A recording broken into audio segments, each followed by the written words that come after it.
Good morning. I hereby call to order this 12th meeting of the Pennsylvania Public Utility Commission for the year 2024. We welcome everyone joining us here in the room today, as well as those joining us on a live stream. Please stand for the Pledge of Allegiance.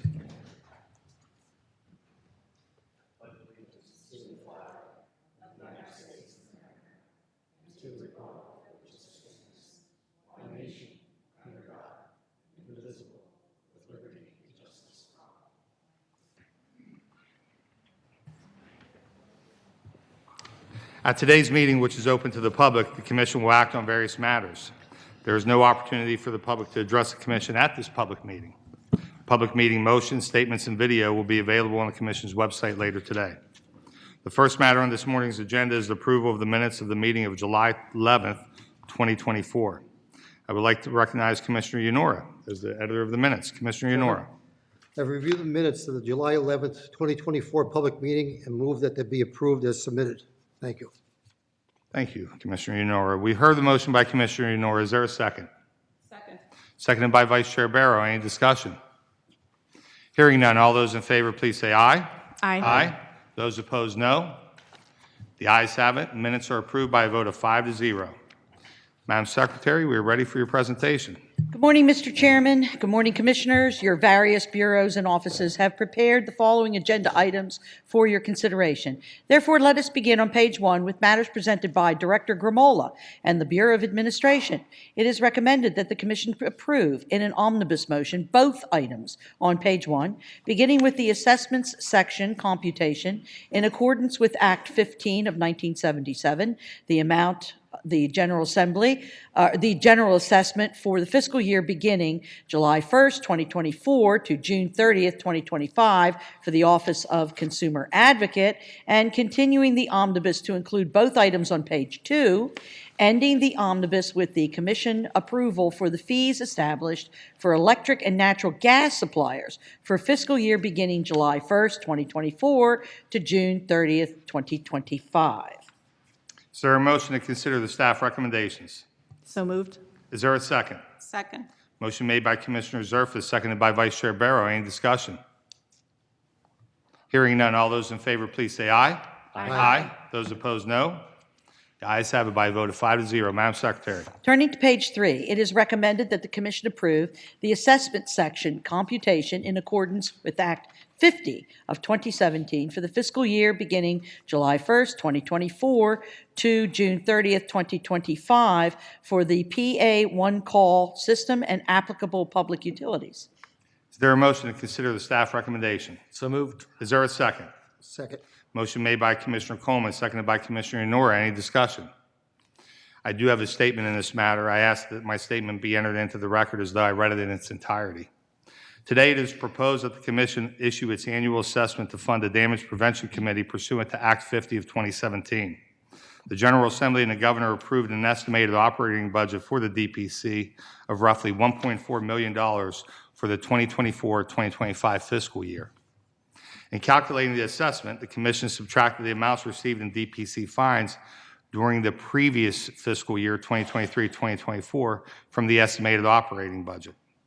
I'm pleased to announce that the fines collected for the 2023-2024 fiscal year total over $2.3 million, an amount that exceeds the estimated operating budget for the 2024-2025 fiscal year for the DPC. In combination with federal grants received and prior year cost savings, it is proposed that this year's assessment for both public utilities and the Pennsylvania one-call system be $0. This is the first time since the enactment of Act 50 of 2017 that neither the Pennsylvania one-call system nor the applicable public utilities will owe assessments to fund the DPC. This result is largely due to the efforts of the Commission's Executive Director, Jennifer Barrier, as well as the Director of the Bureau of Investigation and Enforcement, Allison Castor, who worked tirelessly over the last year to develop a new system that efficiently collects DPC fines. It also reflects the enforcement efforts of the DPC, as well as I&E's Enforcement Division, in steadfastly pursuing alleged violations of Act 50. I commend staff for their hard work, which transformed the DPC into a self-funded program for this fiscal year. I'm hopeful that these efficiencies will continue to be realized in the years to come. Any further comments? Chairman, I do have just a brief verbal comment. Commissioner Coleman. Thank you. I refer to this matter as the embarrassment of riches, and as the chairman has indicated that we had a fairly robust effort with our executive director and our director of the Bureau of Investigation and Enforcement to track down those folks who had violated the law, had been fined, had received an invoice from this commission, but had not paid it. And that amount of receivable, I'll call it, was pretty significant to the tune of approximately $1.5 million. As many of you have been in the room over the years, as we've talked about Act 50, it isn't the goal of this commission to have enforcement as a revenue generator. That's the unfortunate part of this. And so it's kind of a good news, bad news story. The good news is that, that those who are violating the law are paying for the cost of enforcement and not those who are not. The bad news is we still have a lot of work to do here. So this anomaly, I'll call it, the $1.5 million of receivable that have been collected due to the good work of our team, will carry forward, and I would expect that we will see this item for the next couple of years as a zero assessment to the utilities, which I would consider a good thing. So this is carrying forward, and we will be burning that assessment or that receivable off over years to come. So thank you again to our team for their good work, and thank you, Chairman, for the moment. Thank you, Commissioner Coleman. Any further comments? Hearing none, all those in favor, please say aye. Aye. Those opposed, no. The ayes have it. Matter passes by a vote of 5-0. Madam Secretary. Continuing on page 3, it is recommended the Commission approve the assessment section computation in accordance with Section 510 of the Public Utility Code, the amount of the general assessment for the fiscal year beginning July 1, 2024 to June 30, 2025 for each applicable public utility. Is there a motion to consider the staff recommendation? So moved. Motion made by Vice Chair Barrow, seconded by Commissioner Yanora. Any discussion? Hearing none, all those in favor, please say aye. Aye. Aye. Those opposed, no. The ayes have it by a vote of 5-0. Madam Secretary. Turning to page 4, it is recommended by Director Moore and the Bureau of Consumer Services that the Commission adopt the proposed order of the Universal Service Working Group's report and review of all jurisdictional fixed utilities and their universal service programs. Is there a motion to consider the staff recommendation? So moved. Is there a second? Second. Motion made by Vice Chair Barrow, seconded by Commissioner Coleman. Any discussion? Mr. Chairman, I have a statement. Commissioner Zerfus. Mr. Chairman, Madam Secretary, I have a joint statement on behalf of Chairman DeFrank and myself. Please enter it into the record as if I read it in its entirety.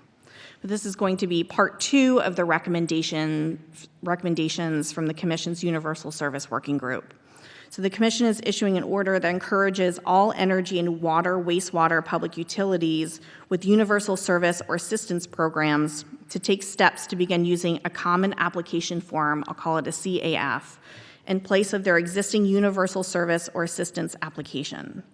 The CAF stems from a consensus model that participants in the Commission's Universal Service Working Group designed so that all public utilities could use an application form that requested the same information from customers. The use of a CAF will help income-eligible customers apply and recertify for multiple public utility programs at the same time without duplication of efforts. We also envision that the CAF will be available in many languages, providing greater access for customers who wish to apply for universal service or assistance programs. The CAF will increase universal service program coordination among all public utilities and streamline the eligibility and enrollment process for programs that help eligible Pennsylvania families pay for their gas, electric, and water service. While the Commonwealth's local telephone companies operate under different rules, we encourage energy and water utilities to also advise their customers of the Lifeline program for telephone assistance and for the local telephone companies to advise their customers of assistance available for their energy and water service. We strongly urge the public utilities to incorporate the information identified for a statewide CAF for both their paper and their online universal service and assistance application processes as efficiently as possible to ensure that the utilities will be able to provide meaningful input on a statewide CAF and a potential future universal service rulemaking. Thank you to our Commission staff, the utilities, the advocates, and other vested partners who have worked diligently to reach a consensus on the contents of a CAF. In addition to working to design a CAF, the working group productively collaborated on other topics to address ways to increase coordination of customer assistance programs among utilities, streamline the eligibility and enrollment process, and reduce the number of eligible customers who may be losing benefits. The efforts of this working group will help the Commission achieve its statutory obligations to continue the protections, policies, and services that assist customers in affording electric and natural gas service. And of course, we look forward to more good things coming out of the Universal Service Working Group. Thank you. Thank you, Commissioner Zerfas. Any further comments? Hearing none, all those in favor, please say aye. Aye. Those opposed, no. The ayes have it by a vote of 5-0. Madam Secretary. Turning to page 5, it is recommended by Executive Director Barrier and the Office of Executive Director that the Commission give the Executive Director the authority to begin implementation of the Commission's new 5-year operational strategic plan. Is there a motion to consider the staff recommendation? So moved. Is there a second? Second. Motion made by Commissioner Coleman, seconded by Commissioner Yenora. Any discussion? I do have a statement on this matter. I ask that my statement be entered into the record as though I read it in its entirety. Today marks a significant milestone for the Commission as we proudly embark on the implementation of our new 5-year strategic plan. The name of the plan says it all, PUC Forward. We are committed to moving forward with purpose and optimism, not just for today, but for the bright future of our Commission and those we serve. The landscape has changed significantly in recent years, with new responsibilities from the General Assembly, new leadership here at the Commission, and evolving work practices in a post-pandemic world, all of which call for us to be thoughtful and adaptive in preparing for the exciting years ahead. It has been more than a decade since the Commission last undertook such a comprehensive planning process. Strategic plans are vital because they ensure we stay focused, consistently working toward our shared goal. Our new strategic plan is more than just a document. It's a dynamic roadmap designed to guide our Commission over the next 5 years as we work diligently to achieve key operational objectives. This plan is comprehensive, both addressing the current challenges we face and positioning us to anticipate and seize future opportunities. At its core, the plan focuses on enhancing our agency's staffing and operations to proudly fulfill our duties and obligations to all Pennsylvanians. Our vision is clear and inspiring: to be leaders in state utility regulation, delivering proactive and forward-thinking oversight that meets the evolving needs of Pennsylvania's consumers. Our mission continues to emphasize serving the public by balancing the interests of utilities and customers while ensuring safe, reliable, and reasonable utility service. The plan is thoughtfully built around 5 main strategic focus areas: people and culture, project management capability, process and operational excellence, technology modernization, and communication. The plan contains 13 key objectives, including staff development, recruitment, the creation of a process excellence office, an innovation engine, and enhanced communication and consumer education. The plan is indeed ambitious, but it is designed with our people, our greatest asset, at the heart of it all. Their expertise, dedication, and passion are what will drive this plan forward and ensure its success. Today's action represents the culmination of months of hard work, collaboration, and shared vision. I want to extend my deepest gratitude to all PUC employees who participated in our quarterly surveys and contributed their valuable insights, which played a pivotal role in shaping this plan. I also want to recognize our strategic planning core team, Executive Director Jen Barrier, Director of Administration Bob Gramola, our Bureau Directors and Managers, our external stakeholders, including utilities and consumer advocates. Your input has been truly invaluable. Today's action is the beginning of a new exciting chapter. Executive Director Barrier and her team will now bring this plan to life, turning our vision for this agency into a reality. We have reaffirmed our commitment to our longstanding mission and values, which will continue to guide us over the next 5 years. Our core values, integrity and accountability, innovation, collaboration, resilience, and public service will remain the foundation of our conduct, decision-making, and interactions, both within our agency and with the public we serve. Thank you all for your feedback and support that have brought us to this moment. We're counting on your continued engagement as we move forward together. Any further comments? Sure. Go ahead, Vice Chairman. Go ahead, John. Chairman, I want to associate myself with your statement this morning. As you have very eloquently articulated, this is a big deal for the Public Utility Commission. This is a significant effort that Commissioner Zerfas talked about at last public meeting. This was a all hands on deck, all engaged and involved. And I think we have concluded with an excellent document that gives us a great roadmap going forward. As the chairman's indicated, this document has a lot in it.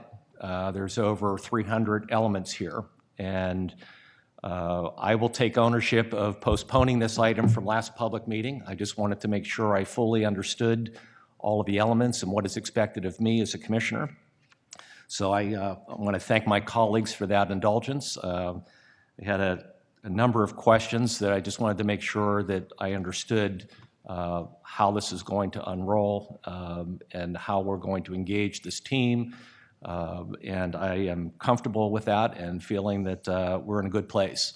And this now being the first action on our new strategic plan. I'm excited that we're here this morning, and I'm anticipating that my colleagues feel the same. So I hope that we will we'll see a unanimous vote here this morning, and I'm looking forward to seeing us move forward. Thank you, Chairman. Thank you, Commissioner Coleman. Vice Chair Barrow. Thank you, Chairman. Just wanted to say thank you to everyone involved in this work product, Jen Barrier, Bob Cremola, every single Bureau Director. We couldn't have done it without you, and there's going to be a lot more hard work going forward as we implement the plan. And I fully expect that we're going to be successful in this because of you guys.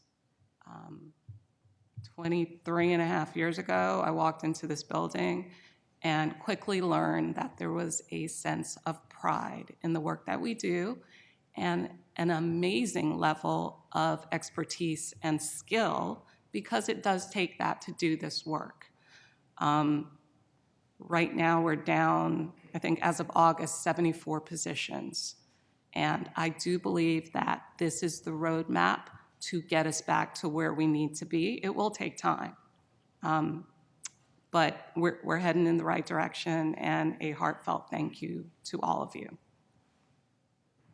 Thank you. Any further comments? Hearing none, all those in favor, please say aye. Aye. Those opposed, no. The ayes have it by a vote of 5-0. Madam Secretary. Turning to page 6, and matters presented by Director Hafner and the Office of Special Assistants, it is recommended that the Commission adopt the proposed opinion and order in the investigation into third-party access to electric distribution company data and subsequently filed petition for reconsideration from staff action. Is there a motion to consider the staff recommendation? So moved. Is there a second? Second. Motion made by Commissioner Nora, seconded by Vice Chair Barrow. Any discussion? Chair, I have a motion. Vice Chair Barrow. Thank you. Please enter this motion into the record as though read in its entirety. I will not. July 3rd, by secretarial letter issued July 3rd, the Commission closed its investigation into third-party access to EDC customer data. We have a petition for reconsideration filed by third-party companies and CSPs, and by this motion, I recommend that we not grant that petition. Reason being that what we found is that there is a viable path for registered CSPs and other third parties to access customer data electronically from the EDC's systems with customer consent, and we figured that out during the first Energy Default Service Plan proceeding that we approved in August of '22. The July secretarial letter and First Energy's proposed default service plan provide an avenue for access to the data for non-EGS parties. So because of that, I'm not persuaded to revisit this avenue before it's been given time to succeed.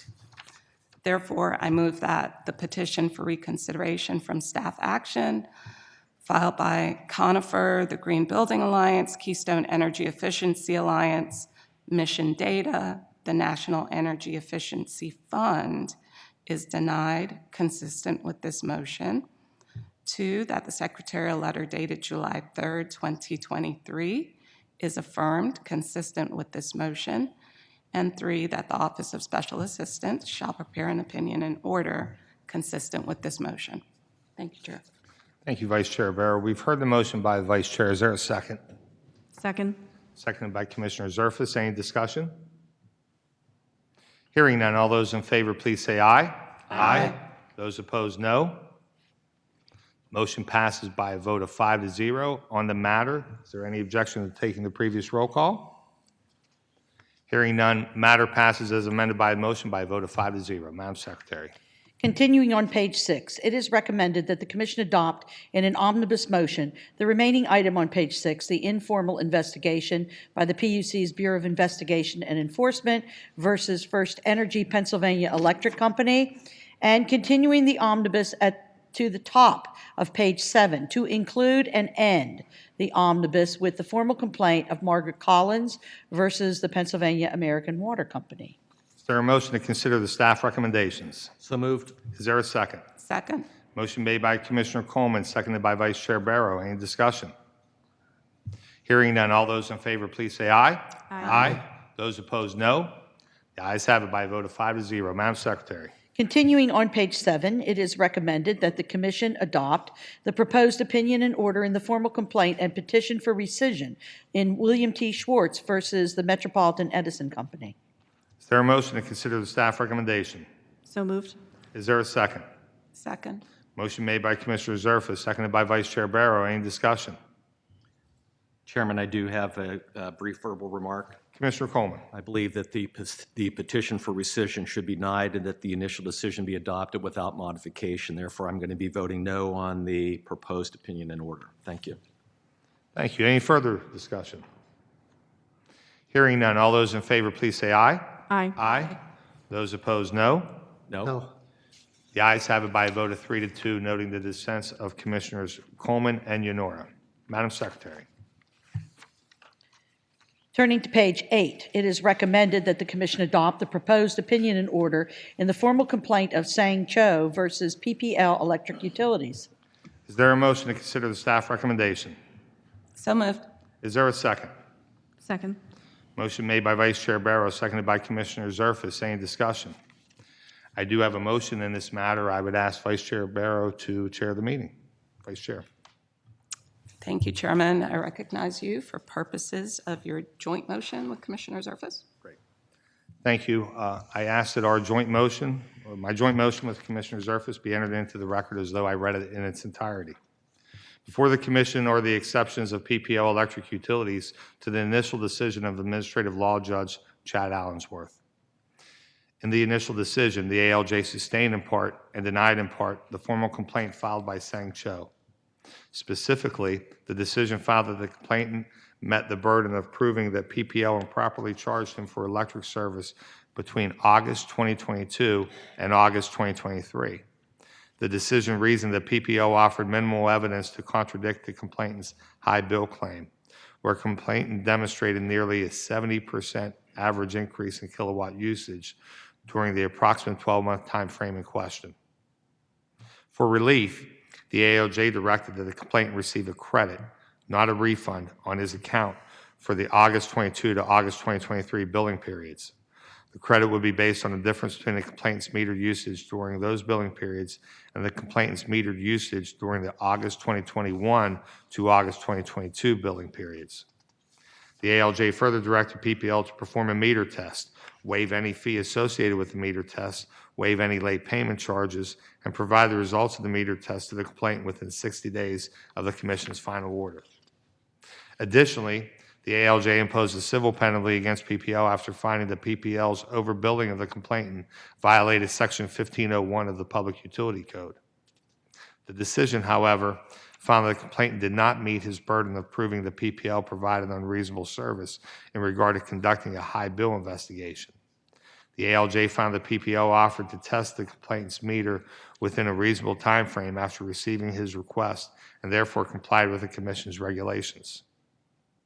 In its exceptions, PPL objects to the imposition of the civil penalty, citing undisputed record evidence establishing that it made efforts to correct the billing issues experienced by the complainant.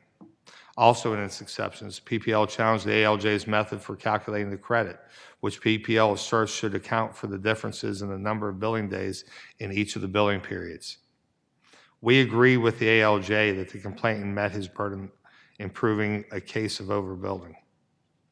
However, we agree with PPL that the complainant did not meet his burden in proving that PPL failed to provide adequate, efficient, safe, and reasonable service pursuant to Section 1501 of the Public Utility Code. The company undertook several efforts to investigate and address the complainant's concerns and offered him various opportunities, such as entering into a payment agreement, discussing why his usage may have become elevated, referring him to a customer assistance program, and having PPL conduct a meter test. Accordingly, we disagree that a civil penalty should be imposed under these circumstances. Additionally, we agree that with PPL's exceptions that the method for calculating reimbursement should be corrected. The average kilowatt usage per day must be considered since billing months vary in length. However, instead of crediting the complainant's account with the difference between the prior billed usage and the recalculated usage, we believe that the issuance of a refund should be directed. The issuance of a refund in this matter is consistent with the Commission's authority set forth in Section 1312 of the Public Utility Code and would serve to make the complainant whole in a timely manner. We agree with the remaining relief ordered by the ALJ, including directing PPL to perform a meter test without charging a fee, providing the results of the meter test to the complainant, and waiving any late payment charges. Furthermore, PPL should be directed to submit a notification of compliance to the Secretary's Bureau after it completes the billing adjustment and provides the results of the meter test to the complainant. Therefore, we move that 1, that the exceptions of PPL filed on February 21st, 2024 at this docket are granted.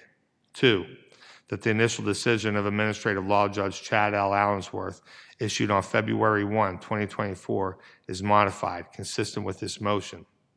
3, that the formal complaint of Sang Chow filed on June 9th, 2023 at this docket is sustained in part regarding the alleged overbilling by PPL and is denied in part to the extent it alleged PPL failed to provide reasonable service in violation of Section 1501 of the Public Utility Code.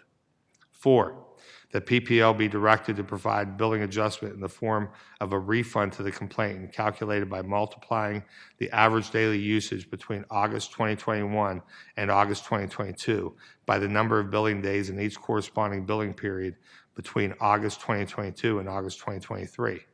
PPL shall further submit notification of compliance with the billing adjustment to the Commission's Secretary's Bureau at this docket number. 5, that any late fees charged to the complainant related to the bills from August 2022 to August 2023 shall be waived. 6, the PPL shall complete a meter test at the service address for accuracy in recording the complainant's electric usage and waive any fee associated with performing the test. PPL shall, within 60 days of the entry of an opinion and order, provide the results of the meter test conducted at the service address to the complainant. PPL shall further submit notification of compliance to the Commission's Secretary's Bureau at this docket number after it provides the complainant with the results of the meter test. 7, that upon the filing of proof of the required billing adjustment and distribution of the results of the meter test, the Secretary's Bureau shall mark this docket closed. And 8, that the Office of Special Assistants prepare an opinion and order consistent with this joint motion. Thank you. Thank you, Chairman. You've heard the motion. Is there a second on it? Second. Second by Commissioner Yanora. Any discussion on the motion? Hearing none. All those in favor of the motion say aye. Aye. Aye. I'm also aye. Any objections? Okay, on final adoption, is there any objection to using the previous roll call? Hearing none, the recommendation is adopted as amended by the joint motion by a vote of 5-0. Madam Secretary, thank you. Continuing at the bottom of page 8, it is recommended that the Commission adopt in an omnibus motion the remaining item on page 8, the formal complaint and petition for reconsideration filed in Andre Lombard versus the PICO Energy Company, and continuing the omnibus to include both items on page 9, both items on page 10, both items on page 11, and including and ending the omnibus on page 12, with the application filed by Copeland Transit Solutions, LLC. Is there a motion to consider the staff recommendations? So moved. Is there a second? Second. Motion made by Commissioner Coleman, seconded by Commissioner Yanora. Any discussion? Hearing none, all those in favor, please say aye. Aye. Those opposed, no.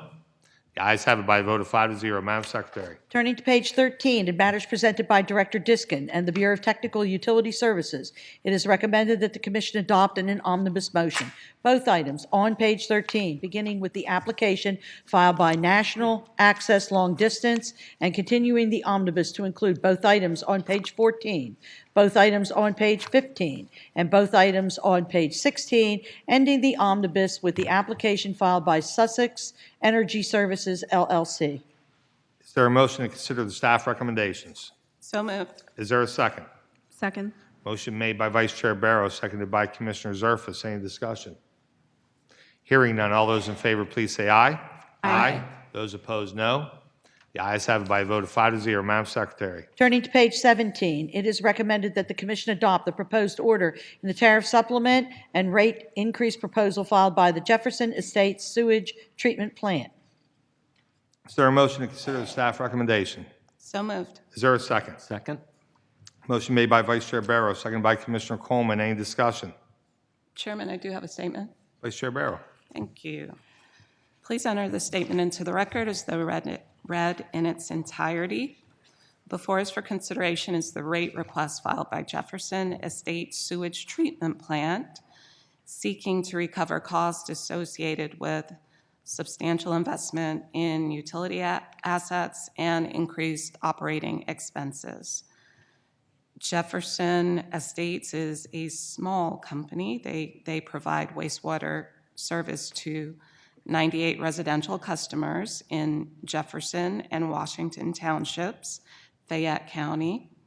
Currently, their monthly flat rate is $34 per dwelling unit, and that was put in place November 1st, 2002.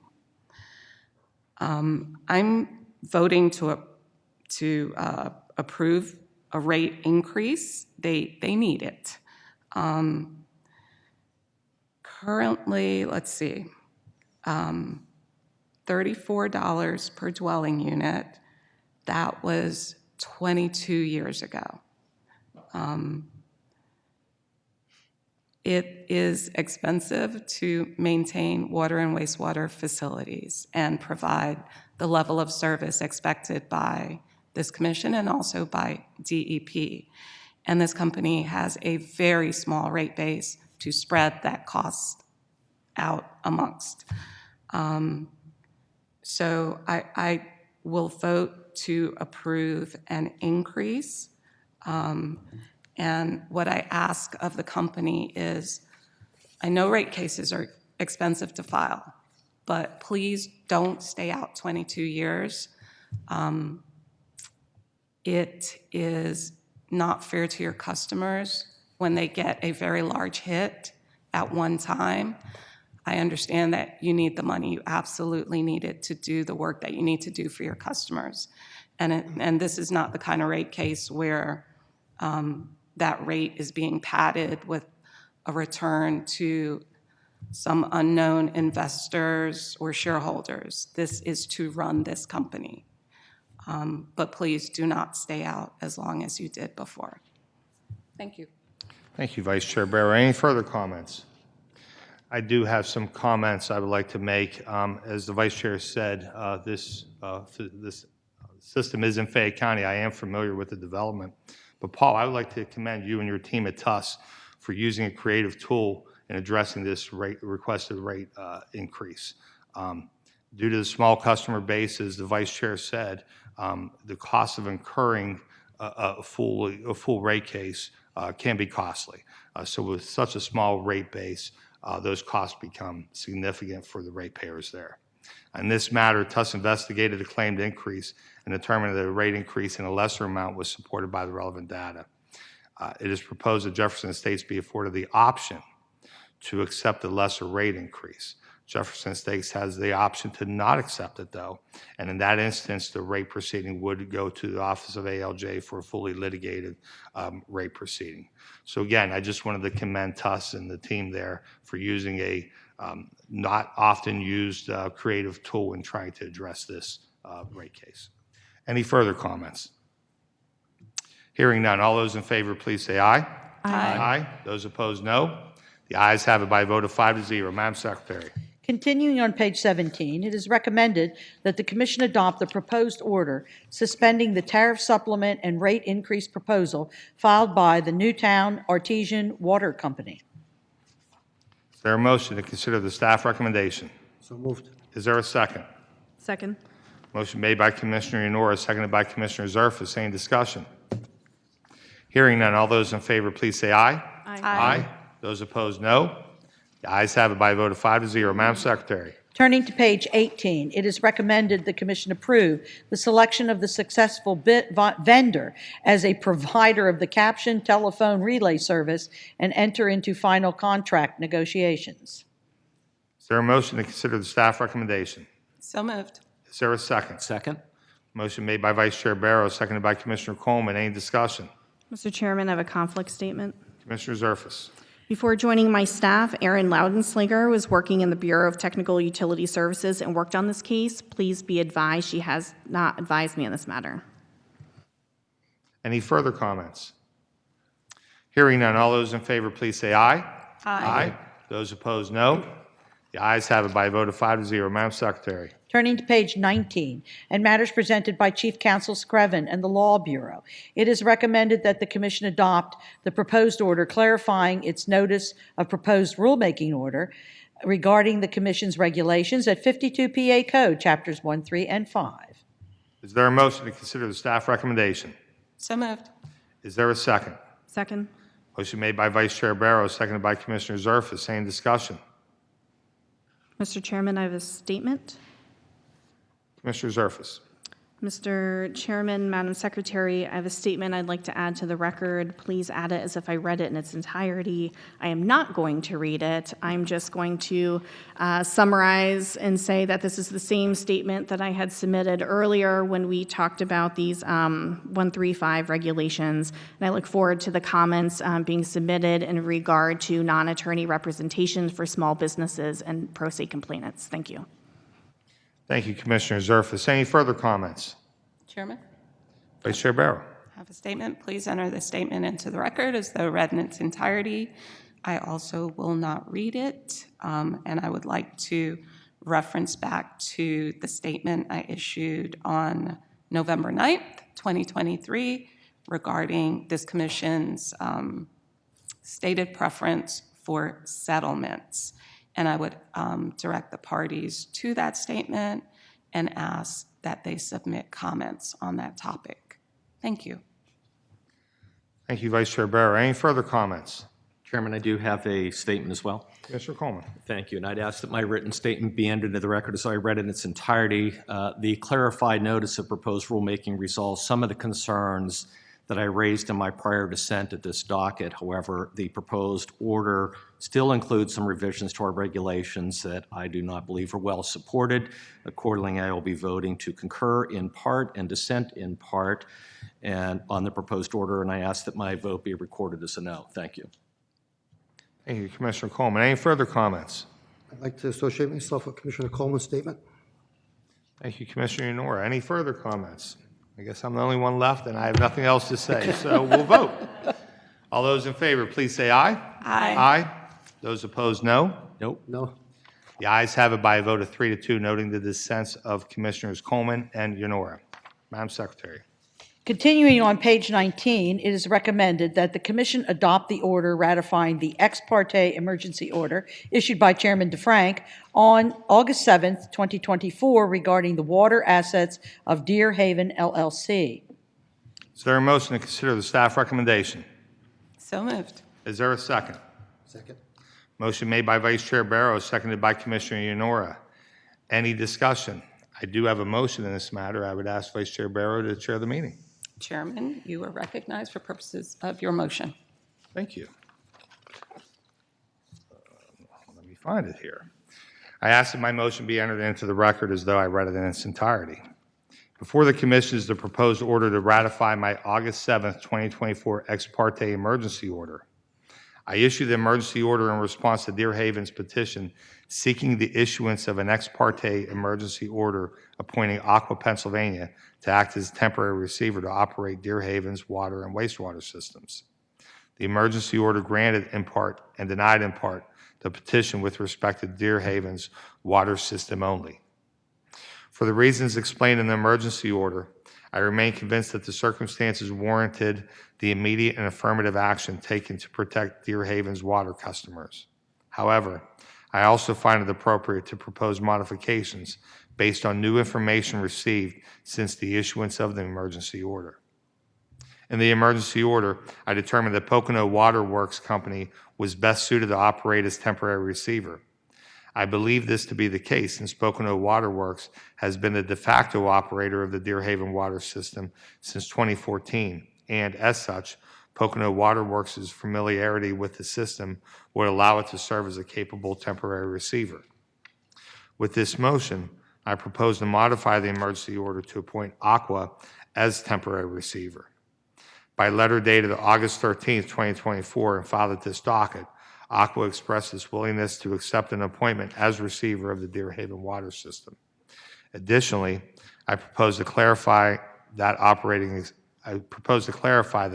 expenses and Pennsylvania DEP mandated capital expenses incurred by Aqua as temporary receiver are eligible for deferred accounting treatment and may be charged to a deferred expense account.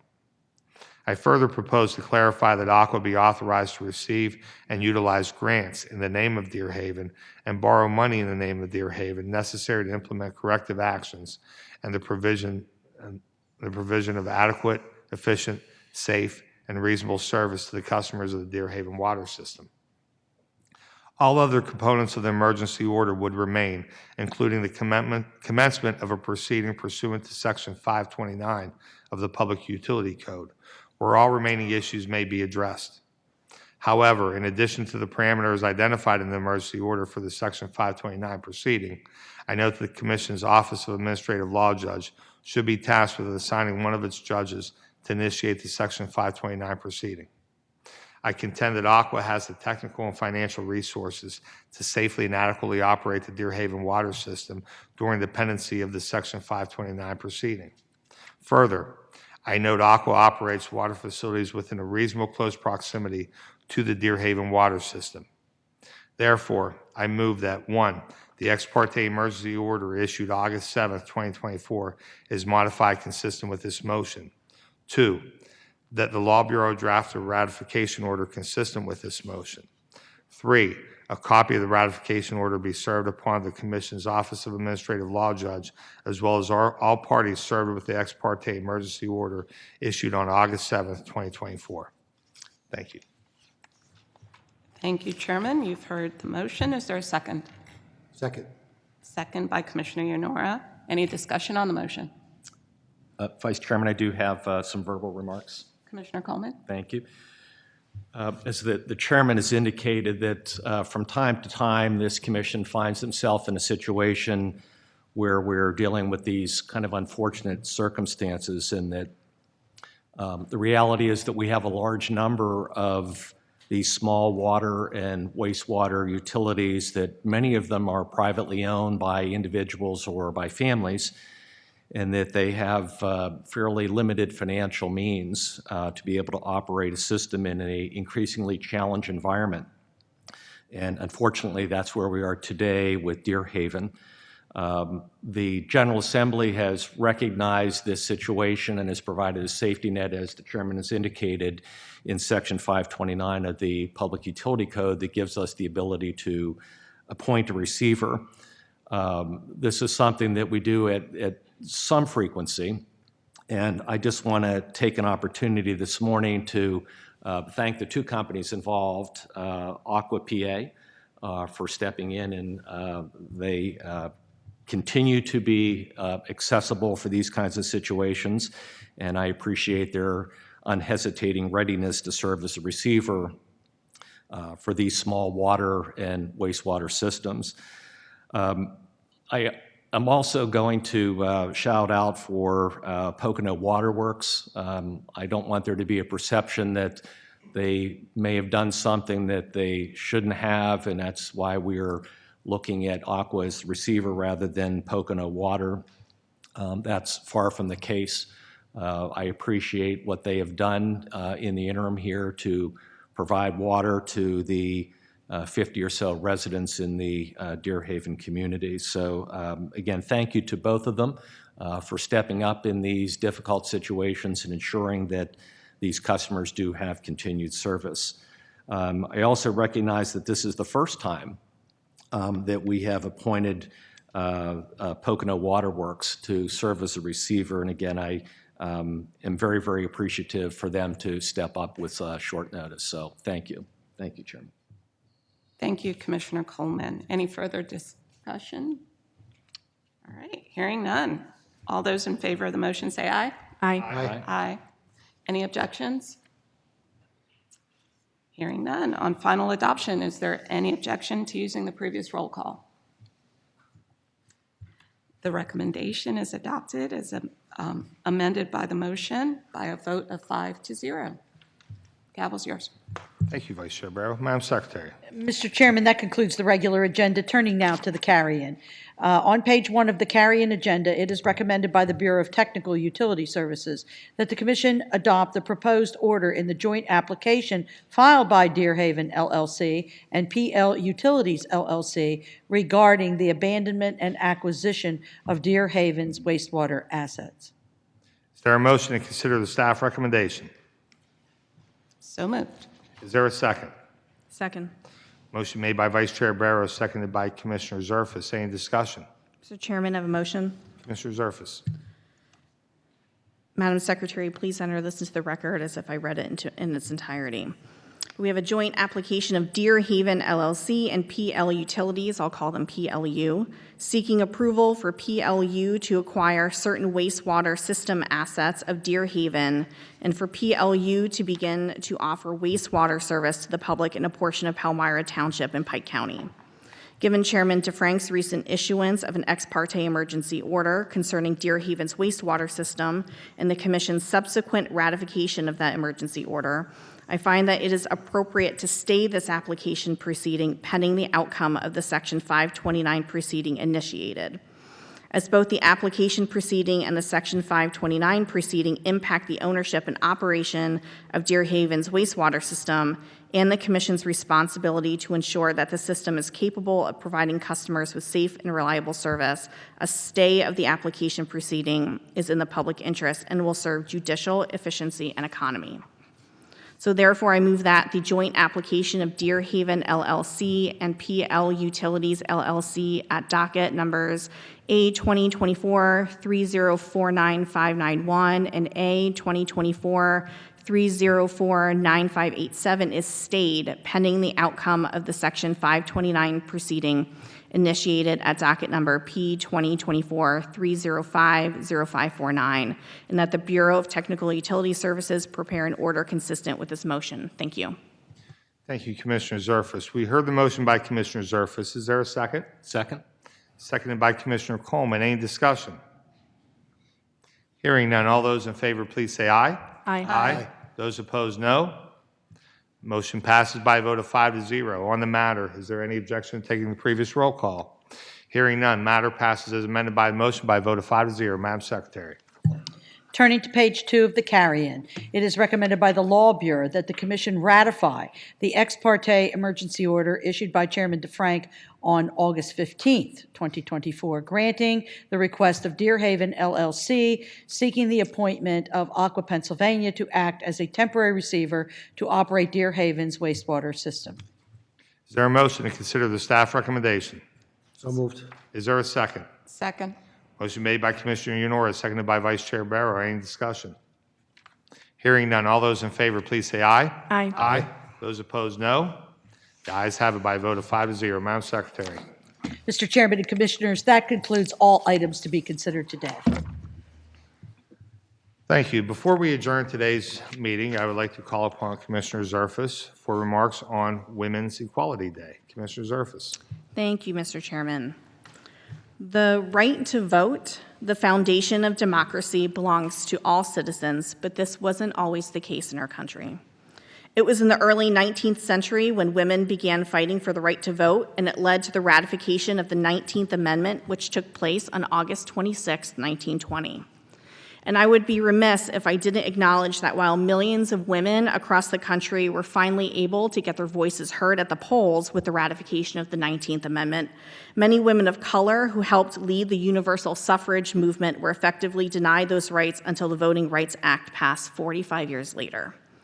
However, today, Women's Equality Day gives us an opportunity to collectively celebrate the progress of all women over the years and renew our commitment to advancing gender equity and protecting women's rights regardless of race, income, or zip code. We have certainly come a long way, but there's more to do. I ask that you all join me in continuing to help break down barriers and build a society where every person's worth and contributions are valued, because equality in words is not the same thing as equality in practice. Thank you very much. Thank you, Commissioner Zerfus. And now I would like to recognize the Vice Chair of the Neighborhood Water Committee, our very own Commissioner Yenora, for comments on National Water Quality Month. Commissioner Yenora. Thank you, Chairman. August is National Water Quality Month, a time to reflect on the vital role that clean water plays in our lives. Having clean water is vital to our individual health, our agricultural needs, and the needs of our environment. The PUC recognizes the critical role that regulated water and wastewater public utilities play, providing safe, affordable services to communities across the state. As co-vice chair of the National Water Regulatory Utility Commission's Committee on Water, we work with these several agencies and stakeholders, groups, to increase awareness and regarding about the issues regarding use of water with quality in the forefront for these priorities. In recognition of National Water Quality Month, the Commission renews its commitment in solving challenges facing public water supplies with a focus on protecting treated drinking water from emerging contaminants like PFAS, lead, copper, and Legionella. We continue to work with our customers, regulated water utilities, and our sister state agencies to realize the public health goals of the federal and state law. Thank you, Chairman. Thank you, Commissioner Yenora. And finally, one last thing before we adjourn. I would like to recognize last day of my intern, Chris Patel. I appreciate the work, Chris, that you've provided here in your time this summer. I hope it was an enjoyable experience for you and hope you learned something from us. Again, we appreciate your interest and your work here this summer. If there's any other, I'm sorry, Commissioner Zerfus. No, I'm sorry. If I can have the mic back before we adjourn, please. Thanks. I just wanted to make a personnel announcement. Aaron Loudenslager is here. Aaron, raise your hand so I can embarrass you. Recently joined my team after serving as the manager of Finance, Telecommunications, and Motor Carrier Compliance divisions here in our Bureau of Technical Utility Services. Many of you already know Erin, but I wanted to make the announcement that she was in my office now. Erin holds a bachelor's degree in accounting from Penn State, and she is a CPA by trade. She is a member of the NARUC Staff Subcommittee on Accounting and Finance, a graduate of the PUC's Emerging Leader Program, involved in the PUC Technical Education Committee, and is a faculty member of the NARUC Rate School. So suffice it to say, she is super talented. And if you saw the steady stream of coworkers and friends that she had with her while moving into my office, you would know that she is well-liked and well-respected. I'm very happy that she is on board, and if you see Erin after the public meeting, please say hi. Thank you, Mr. Chairman. Thank you, Commissioner Zerfus. If there is no other business to come before the commission, is there any objection to adjourning today's meeting? Hearing none, we are adjourned.